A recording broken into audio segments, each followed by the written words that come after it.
तो next, electropositive nature.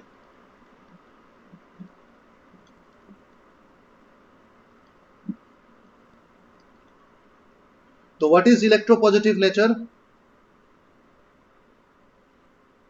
Electropositive nature मतलब when an aqueous solution of a alkali metal halide is hydrolyzed, both hydrogen and an alkali metal is liberated at the cathode.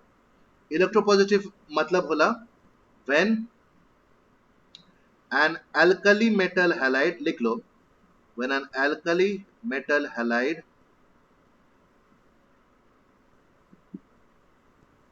is hydrolyzed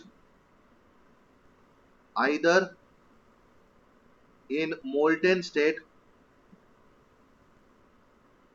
or aqueous solution, both hydrogen as well as the cation is obtained in the cathode.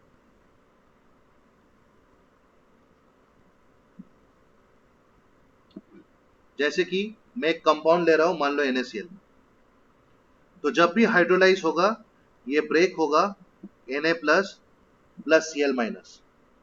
अब what are cathode? Cathode are the negative electrodes, मतलब यहां पर access of electrons है. तो क्या होगा, जो sodium ion जो फॉर्म हुआ है, it will move towards the cathode, it will take one electron from the cathode and it will deposit as a metal. Now if I take the example of hydrogen chloride HCl, it breaks up to form H plus plus Cl minus. ये भी क्या होगा, H plus will move towards the cathode and will take one electron from the cathode to form hydrogen, right? One more hydrogen ion will move towards the cathode, take one more electron to form another hydrogen. If I add these two reactions, I will have two ions of H plus taking two electrons from the cathode and forming H2. तो जैसे हम लोग देख पा रहे हैं कि metal halides में भी मेरा मेटल डिस्प्लेस हुआ था, मतलब मेरा मेटल प्रोड्यूस हुआ था कैथोड में. सिमिलरली हाइड्रोजन हैलाइड्स में भी मेरा हाइड्रोजन प्रोड्यूस हो रहा है कैथोड में. तो दे आर माने they have similar electropositive nature, right? They have similar electropositive nature. अच्छा, वो डेफिनेशन पे थोड़ा सकते हैं? When an alkali metal halide is hydrolyzed मतलब breaking up in presence of water. So when an alkali metal halide is hydrolyzed, either in the molten state or in the aqueous solution, in any of the two states, both hydrogen as well as the cation is obtained in the cathode. मतलब cathode में जैसे cation obtain होता है वैसे मेरा hydrogen भी मेरे को मिल जाता है. इसलिए मैं दो कंपाउंड लिया हूं, वन इज NaCl जहां पर मेरा सोडियम मिल रहा है एंड अनदर इज KHCl जहां पर मेरे को हाइड्रोजन मिल रहा है. लिख लो.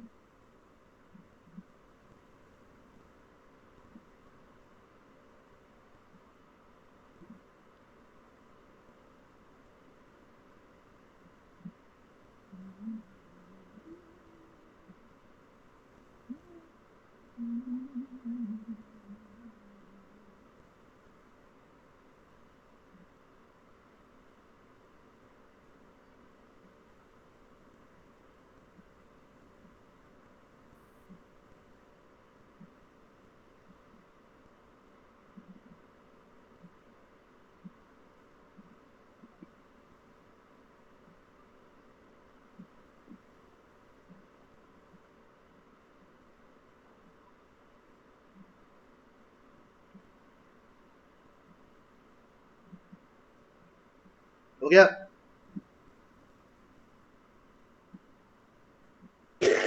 Yes, sir. ओके, सबका हो गया ना? Yes, sir. Yes sir. Yes, sir. Okay. Next is reducing character.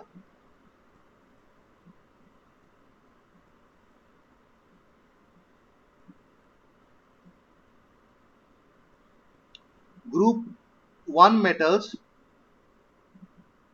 are reducing agents, जैसे कि B2O3 plus Na give B plus Na2O। तो इसमें क्या हुआ, इसमें जो सोडियम है वो इस कंपाउंड से ऑक्सीजन निकल के सोडियम ऑक्साइड फॉर्म कर लिया। तो यहां से ऑक्सीजन निकल के ये फॉर्म हुआ। तो this is basically reduction and sodium is oxidised. तो सेम बिहेवियर हाइड्रोजन भी दिखाता है। कैसे दिखाता है? CuO plus H2 will give metallic copper plus H2। यहां पर भी देखो हाइड्रोजन कॉपर ऑक्साइड से ऑक्सीजन निकल के H2O फॉर्म कर दिया एंड कॉपर ऑक्साइड से फाइनली कॉपर फॉर्म हुआ विच इज रिडक्शन। तो यहां पर भी हम लोग देखें कि हाइड्रोजन ग्रुप 1 मेटल्स के साथ बहुत ही रिजेंबल कर रहा है।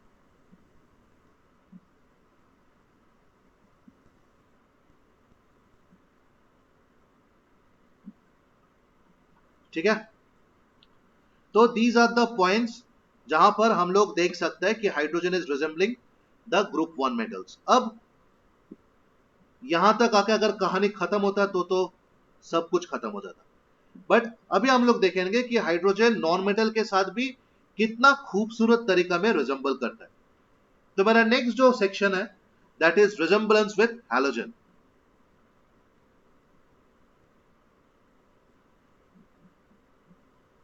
तो प्रीवियस पेज थोड़ा दिखा सकते हैं?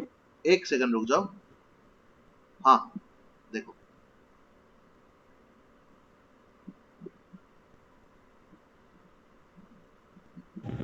Yes sir, done. गुड।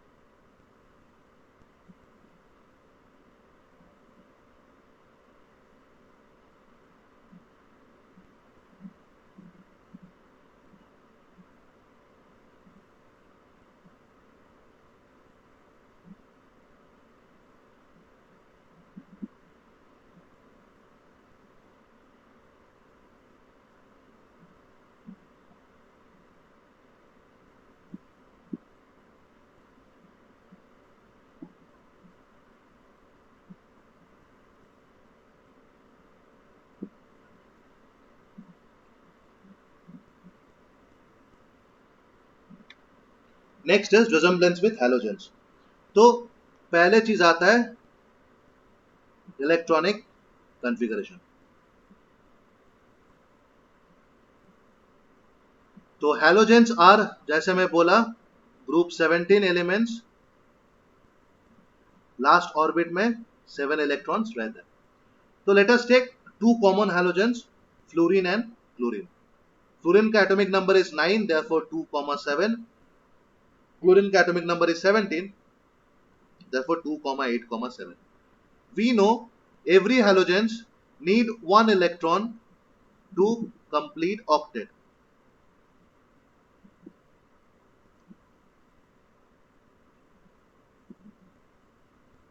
मतलब fluorine plus 1 electron will form F minus, chlorine plus 1 electron will form Cl minus. Fluorine का था 2,7, फ्लोरीन माइनस का हो गया 2,8 कंप्लीट ऑक्टेट।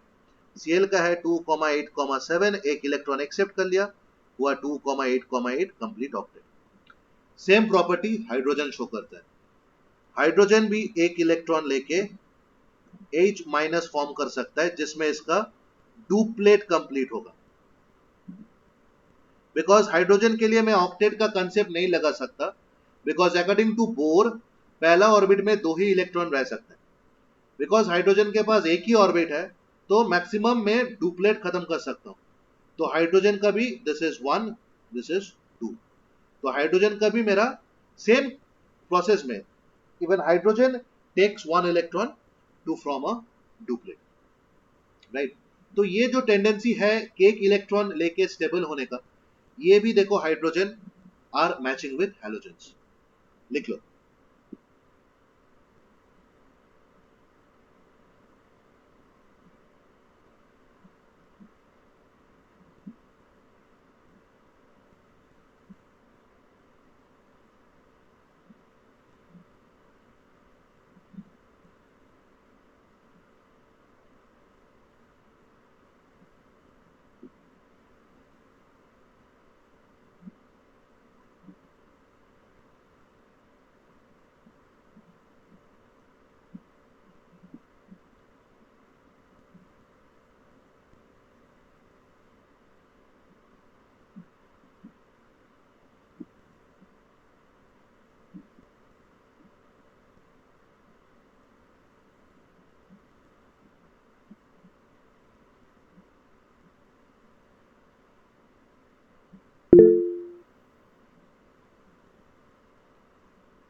हो गया सबका?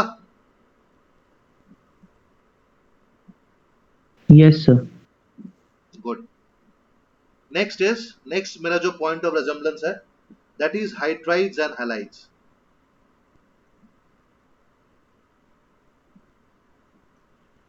तो इसमें क्या होता है, जैसे हैलोजन एल्कली मेटल के साथ ज्वाइन करके हैलाइड फॉर्म करता है, वैसे हाइड्रोजन एल्कली मेटल के साथ ज्वाइन करके हाइड्राइड्स फॉर्म करता है. Right, same process. जैसे हैलोजन एल्कली मेटल के साथ रिएक्ट करके हैलाइड्स फॉर्म करता है, वैसे हाइड्रोजन एल्कली मेटल के साथ रिएक्ट करके हाइड्राइड्स फॉर्म करता है. जैसे like halogen plus alkali metal form halides. Similarly, hydrogen plus alkali metal, they form hydrides. जैसे Cl2 plus 2Na give 2NaCl. ये मेरा हैलोजन है, ये मेरा एल्काइल मेटल है, ये मेरा हैलाइड है. H2 plus 2Na gives form 2NaH. ये मेरा हाइड्रोजन है, ये मेरा एल्काइल मेटल है, ये मेरा हाइड्राइड है.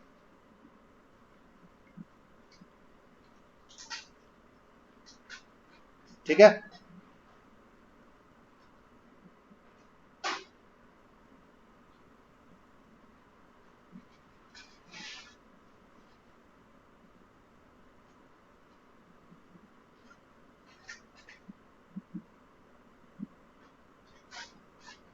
ठीक है, समझ में है?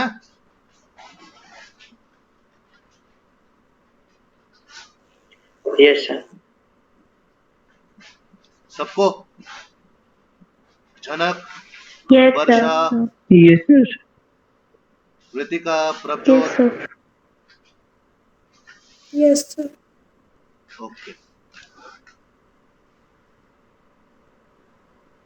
सो अब ये जो हैलाइड्स फॉर्म हो गया एंड ये जो हाइड्राइड फॉर्म हो गया, अगर मैं दोनों को हाइड्रोलाइज करूं तो देखो क्या होता है.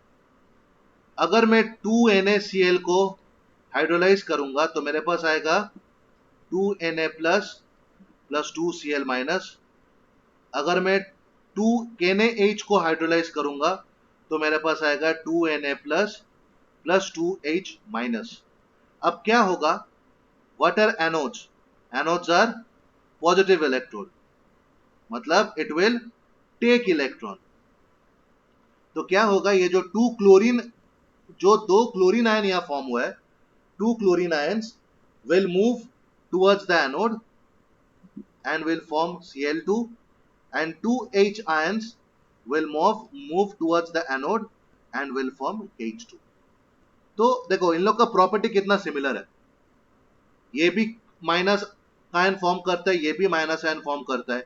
ये भी तुम्हारा मिलता है एनोड में, ये भी तुम्हारा मिलता है एनोड में.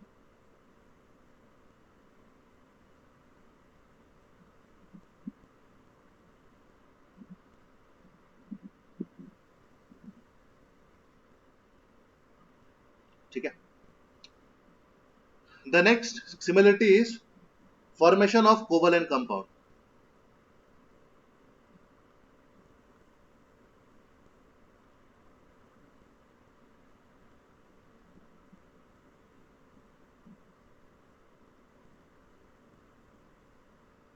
जैसे हम लोग देखे हैं कि हैलोजन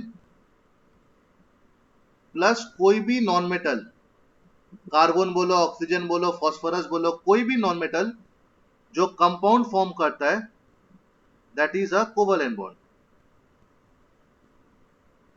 जैसे मान लो PCl5, PCl5 is a covalent bond. CCl4, CCl4 is a covalent bond. तो जैसे हैलोजन कोई भी नॉन मेटल के साथ रिएक्ट करके जो कंपाउंड फॉर्म करता है, that is by covalent bond. Similarly hydrogen भी कोई भी नॉन मेटल के साथ रिएक्ट करके जो बॉन्ड फॉर्म करता है, that is a covalent bond. तो hydrogen plus non metal forms a compound which is covalent. जैसे देख लेते हैं,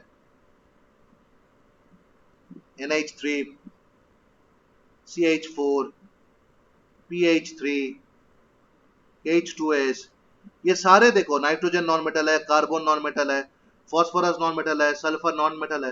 तो ये सब के साथ हाइड्रोजन रिएक्ट करके एक कंपाउंड फॉर्म किया है एंड सारे के सारे कोवलेंट बॉन्डिंग है। आप लोग केमिकल बॉन्डिंग तो आप लोग तो ऑलरेडी खत्म कर चुके हो, तो केमिकल बॉन्डिंग में आप लोग जानते हो कैसे कोवलेंट बॉन्ड फॉर्म होता है, कैसे ऑक्टेट रूल फॉर्म होता है। तो आप सबका स्ट्रक्चर करके देख सकते हो, सारे के सारे structures are covalent bonds.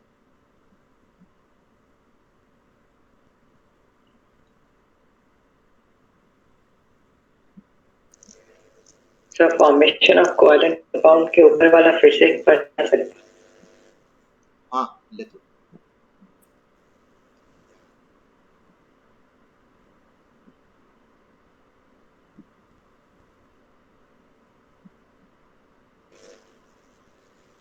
Sir एक बार समझा दीजिए। कौन सा वाला बोलो? सर वहाँ 2NaCl से स्टार्ट हो रहा है। ये क्या हुआ था, हम लोग पिछले स्लाइड में हम लोग देखे हैं कि हैलोजन जैसे अल्कली मेटल के साथ हैलाइड फॉर्म करता है, सिमिलरली हाइड्रोजन भी अल्कली मेटल के साथ हाइड्राइड्स फॉर्म करता है। तो जैसे मैं यहाँ पर दिखाया कि क्लोरीन सोडियम के साथ रिएक्ट करके NaCl फॉर्म करता है, हाइड्रोजन भी सोडियम के साथ रिएक्ट करके सोडियम हाइड्राइड फॉर्म कर लेता है।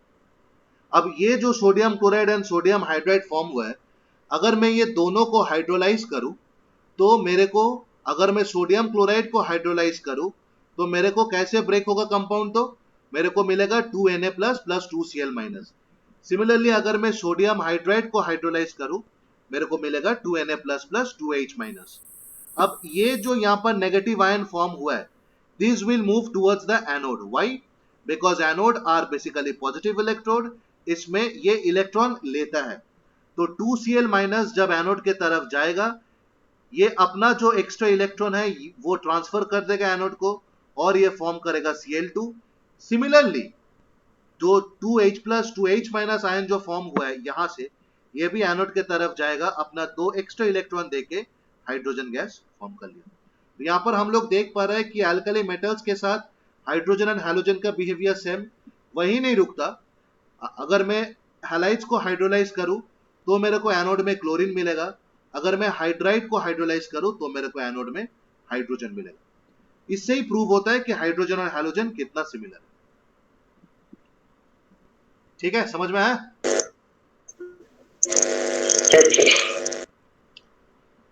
सबको समझ में आ गया? Yes sir. Avinash, yes sir. Pritam,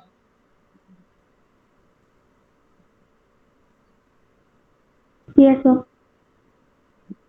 Ashish, yes sir. Jhanak, yes sir. Okay, Aradhana,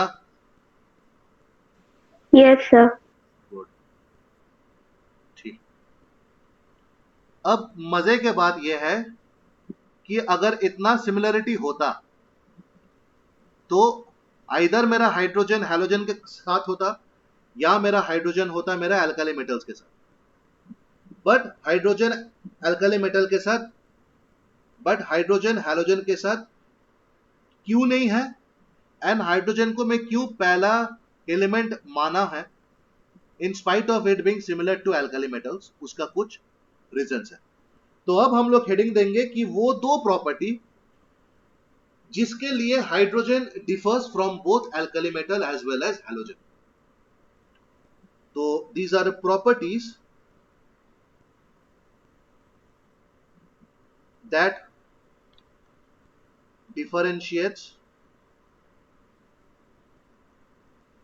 hydrogen from halogens and alkali metals। वो क्या प्रॉपर्टी है? नंबर 1, मेरा जितना भी मेटल ऑक्साइड्स है सारे बेसिक है। कैसे पता चला? आप कोई भी एक मेटल ऑक्साइड ले लो, आप उस पर पानी मिला दो, वो बेस हो जाएगा। फॉर एग्जाम्पल मान लो Na2O, मैं Na2O में अगर मैं पानी मिला दूं, मेरे को मिल जाएगा NaOH। ठीक है, मेरे पास जितना भी एसिडिक ऑक्साइड्स है, सॉरी, जितना भी नॉन मेटल ऑक्साइड्स है मेरे पास, सारे एसिडिक है। ये भी आपको कैसे पता चलेगा? आप कोई एक नॉन मेटल ऑक्साइड ले लो, सल्फर डाइऑक्साइड, आप इस पे वाटर डाल दो, आपको मिल जाएगा acid. Where as water H2O, ये जो ऑक्साइड है, is neutral. H2O is neutral. So this is one major point of difference कि metal oxides are always basic, non-metal oxides are always acidic, but H2O is neutral. So this is first point जिसके लिए hydrogen का ये एक property है जिसके लिए मैं हाइड्रोजन को non metals as well as alkali metal से सेपरेट कंसीडर कर सकता हूं।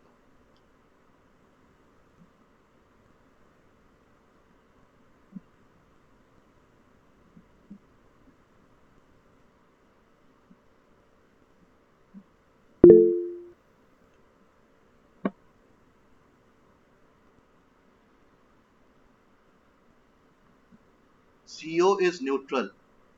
CO, Avinash, carbon monoxide is basically not an oxide of, like, it is not an oxide of a metal, sorry, of a non-metal. Carbon monoxide ko you can never say it is an oxide of a non-metal, because oxide में oxygen का जो तुम्हारा oxidation state रहता है, that is always -2। हम लोग redox में पढ़े थे ना, तो ऑक्सीजन का oxidation number is always -2, but carbon monoxide में इट कम्स टू बी -4। तो carbon monoxide is can not be called an oxide of a non metal, but हाँ, CO is neutral, that is right. ठीक है, okay sir. In fact it's a good question, good one. But हाँ, like अगर तुम non metal का oxides consider कर रहे हो तो you can go with carbon dioxide, and carbon dioxide को तुम अगर वाटर से मिलाओगे, it will form carbonic acid which is again a weak acid, but it's an acid. ठीक है, yes sir. and the second property of hydrogen which differentiates it from alkali metals as well as halogens are, it does not contain unshared electron or inner electrons. Now let me explain. मैं sodium का example ले रहा हूं, chlorine का example ले रहा हूं, and मैं इसका ऑर्बिटल डायग्राम माने ऑर्बिटल इलेक्ट्रॉनिक कॉन्फ़िगरेशन लिख रहा हूं।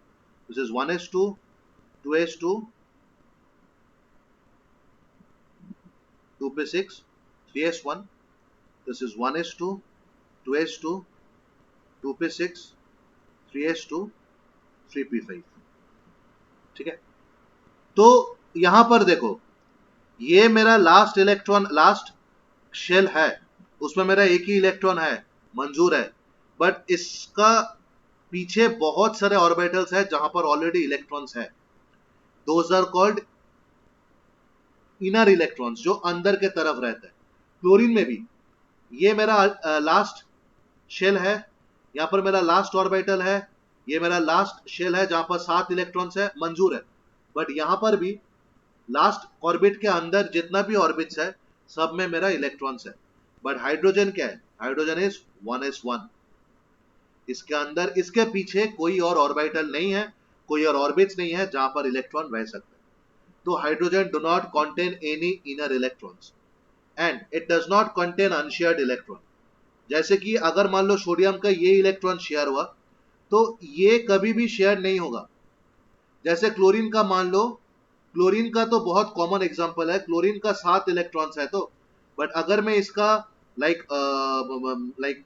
कार्बन के साथ मैं अगर कर रहा हूं, CCl4 कर रहा हूं, तो वहां पर क्या होगा? 7 इलेक्ट्रॉन्स में से सिर्फ एक ही इलेक्ट्रॉन क्लोरीन शेयर करता है, बाकी 6 इलेक्ट्रॉन क्लोरीन शेयर नहीं करता। तो that 6 electron are chlorine's unshared electron. whereas hydrogen के पास क्या है, एक ही इलेक्ट्रॉन है, शेयर करेगा तो यही करेगा वरना कुछ नहीं करेगा। तो हाइड्रोजन के पास कोई अनशेयर्ड इलेक्ट्रॉन का कंसेप्ट नहीं रहता है, कोई भी इनर इलेक्ट्रॉन का सवाल नहीं रहता। तो ये दो रीजंस है जिसके लिए मैं हाइड्रोजन को अलग देखता हूं एंड उसको पीरियोडिक टेबल में भी उसको अलग से स्टडी करता हूं। ठीक है, नेक्स्ट मैं आता हूं आइसोटोप्स ऑफ हाइड्रोजन। तो हाइड्रोजन का 3 आइसोटोप्स होता है, तीनों का नाम is consequently protium, deuterium, tritium. It is 1H1, 1H2, 1H3। Protium सबसे ज्यादा मिलता है, it is the most abundant isotope of hydrogen. ठीक है, और ये सबसे ज्यादा स्टेबल है। दिस इज ड्यूटेरियम, इसको हेवी हाइड्रोजन भी बोला जाता है।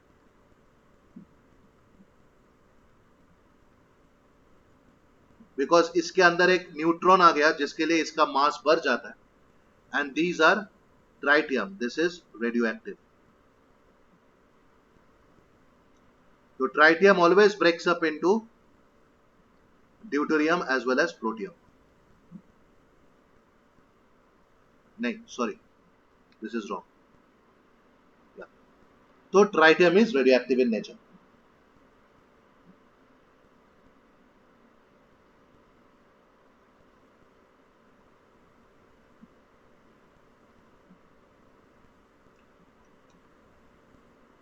तो चैप्टर का यहां तक, ये फेज तक किसी को कुछ भी डाउट है? ये जो हम लोग यहां तक पहुंचे कि हाइड्रोजन का कुछ नाम मतलब क्या है, उसका प्रॉपर्टीज क्या है, वो क्यों एल्कली मेटल के साथ सेम है, क्यों हैलोजन के साथ सेम है, क्यों उसको हम लोग अलग से पढ़ाई करता है, because of these 2 reasons.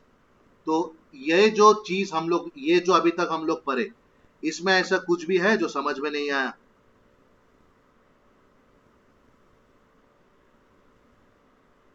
Shilpa? No sir. Avinash? Sir hydrides and halides और एक बार समझा सकते हैं? एकदम समझा दूंगा, एक सेकंड, सबसे पूछ लेता है। Okay Avinash? Clear sir. Okay Aradhana, कोई डाउट है? No sir, clear. Janak? No doubt sir. Ashish? No doubt sir. Priyanshu?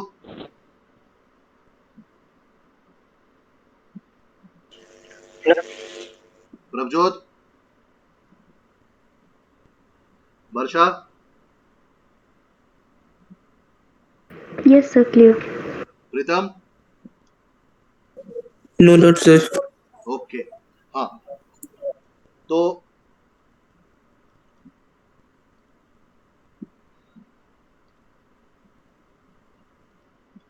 या तो हाइड्राइड्स एंड हैलाइड्स, ये एक और प्रॉपर्टी है हाइड्रोजन का जिसके लिए वो हैलोजन के साथ बहुत ही सिमिलर है।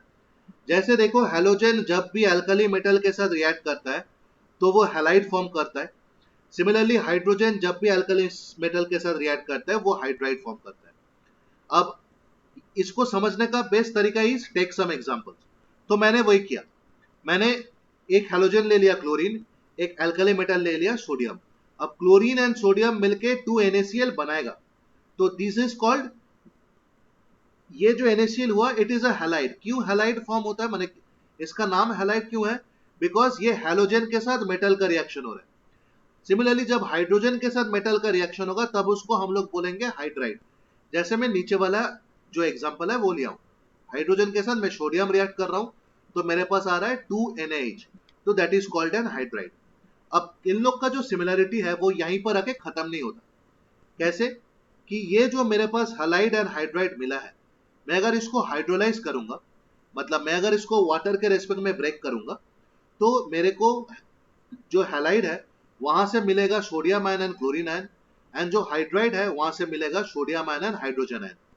अब क्लोरीन आयन भी नेगेटिव है, हाइड्रोजन आयन भी नेगेटिव है, तो negative ions always move towards the anode, why? Because cathodes are basically positive electron and cathode क्या करता है, आयन से एक्स्ट्रा इलेक्ट्रॉन ले लेता है. तो क्लोरीन माइनस आयन जब एनोड के पास जाएगा, क्लोरीन माइनस आयन में जो एक्स्ट्रा इलेक्ट्रॉन है वो एनोड पे लूज कर देगा एंड क्लोरीन गैस फॉर्म करेगा. ऐसा सिमिलर प्रॉपर्टी हाइड्रोजन भी शो करता है. हाइड्रोजन आयन जाता है एनोड के पास, इलेक्ट्रॉन दे देता है एंड फिर वो हाइड्रोजन गैस फॉर्म कर देता है. ठीक है रितिका, Yes, sir. समझ में आया पूरा?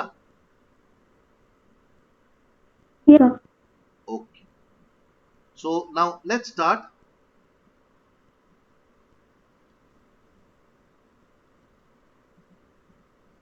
Now we will focus on the major important molecule, but the major important form in which hydrogen exists in nature, that is called dihydrogen, जिसको बोलता है KH2 molecule. It is called dihydrogen. तो occurrences, it is the most abundant element in the universe. Universe में hydrogen सबसे ज्यादा मिलता है. Sun का mass and many of the stars are made up of hydrogen. Saturn and Jupiter दो ऐसा planet है जिसमें सिर्फ हाइड्रोजन ही मिलता है maximum. And in the combined form, in combined form मतलब हाइड्रोजन और भी बहुत सारे एलिमेंट के साथ कंबाइन होकर कुछ मॉलिक्यूल्स फॉर्म करता है. In those combined form it constitute 15.4% of the total surface of the earth, which includes soil as well as oceans. तो हाइड्रोजन सबसे ज्यादा मिला हुआ एलिमेंट है इन द एंटायर यूनिवर्स. अब ये हाइड्रोजन बनता कैसे है? तो we will focus on preparation of hydrogen.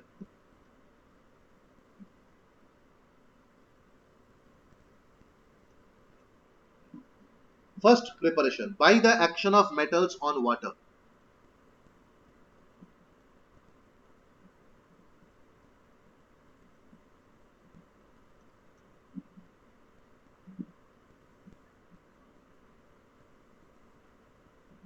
Sir, can you repeat that about that 15.4%?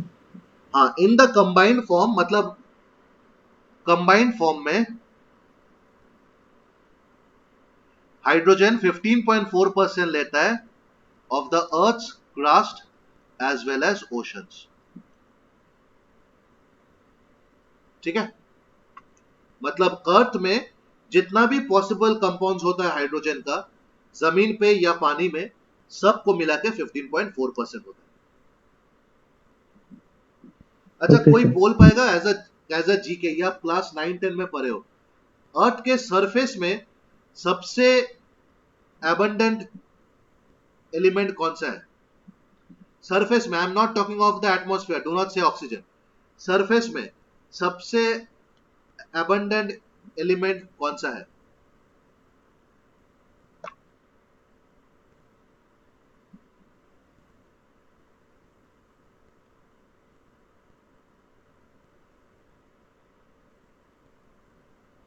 कोई बोल पाएगा?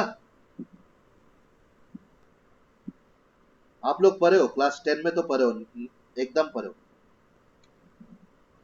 Well, the answer is iron. Iron constitutes nearly 80% of the earth's crust.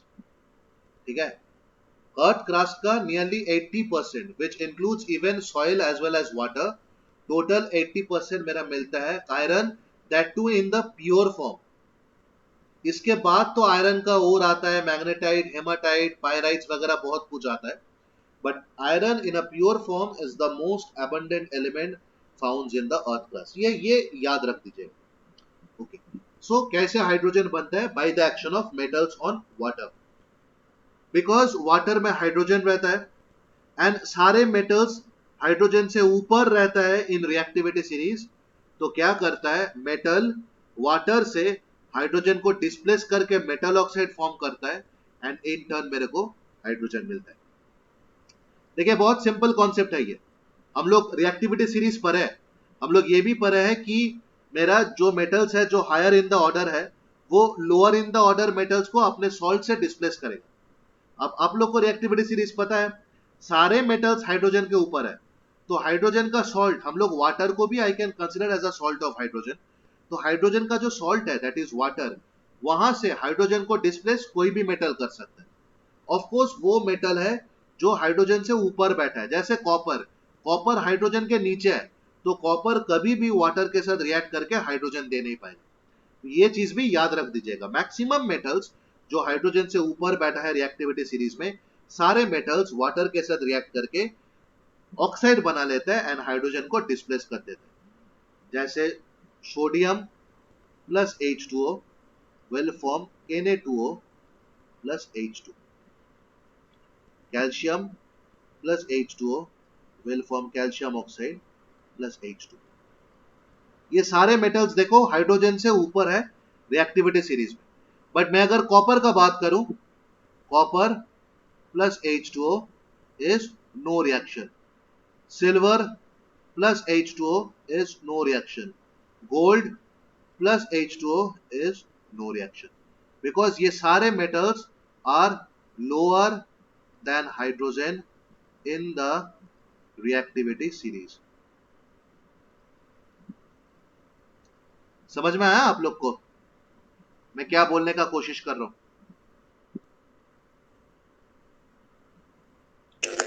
Yes, sir. So, good.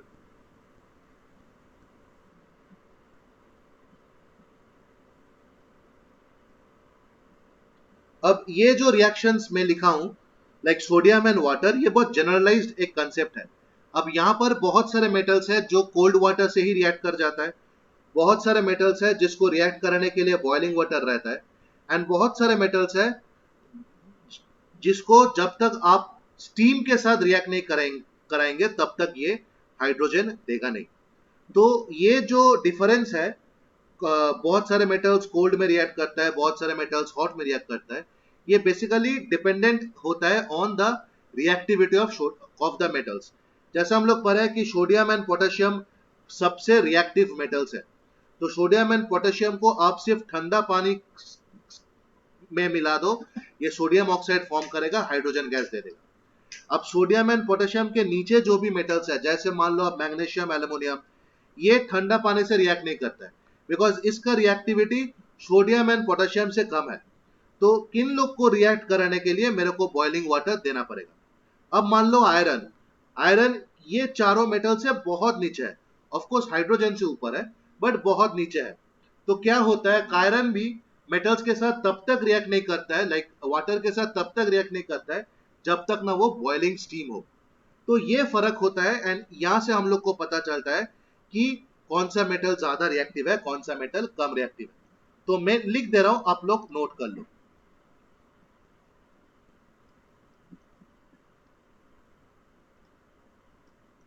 Cold water, sodium plus H2O gives sodium hydroxide plus H2, calcium plus H2O forms calcium hydroxide plus H2. Boiling water,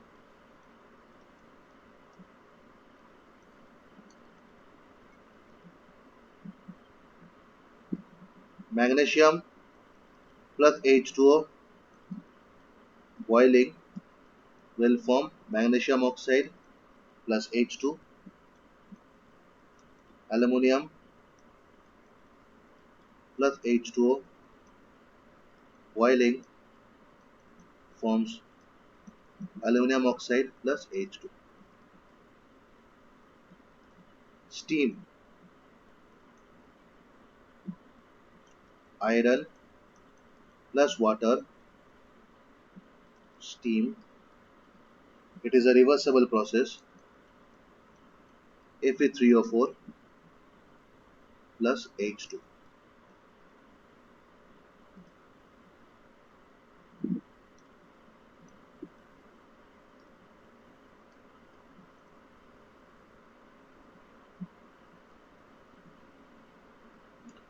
This is called ferrosoferric oxide. क्यों? Because यहां पर कुछ portion Fe2O3 भी रहता है which is ferric oxide, कुछ portion KFeO भी रहता है विच इज फेरस ऑक्साइड, तो इसको बोला जाता है फेरोसोफेरिक ऑक्साइड्स। तो ये है कुछ रिएक्शंस विथ वाटर, लिख लीजिए।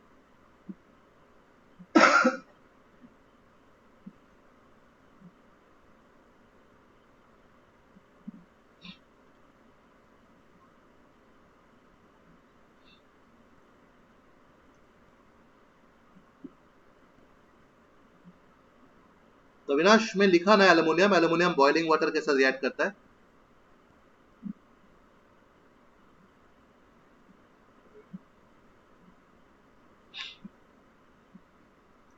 Yes, sir, but हुआ क्या? ठीक है, लिख लिया सब?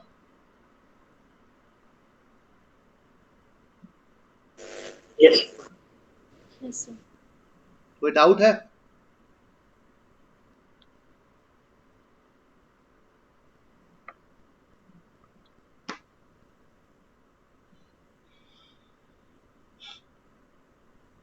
कोई डाउट है किसी का?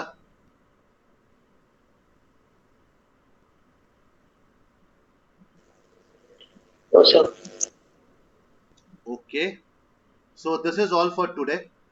हम लोग कल यहाँ से अप्रोच करेंगे एंड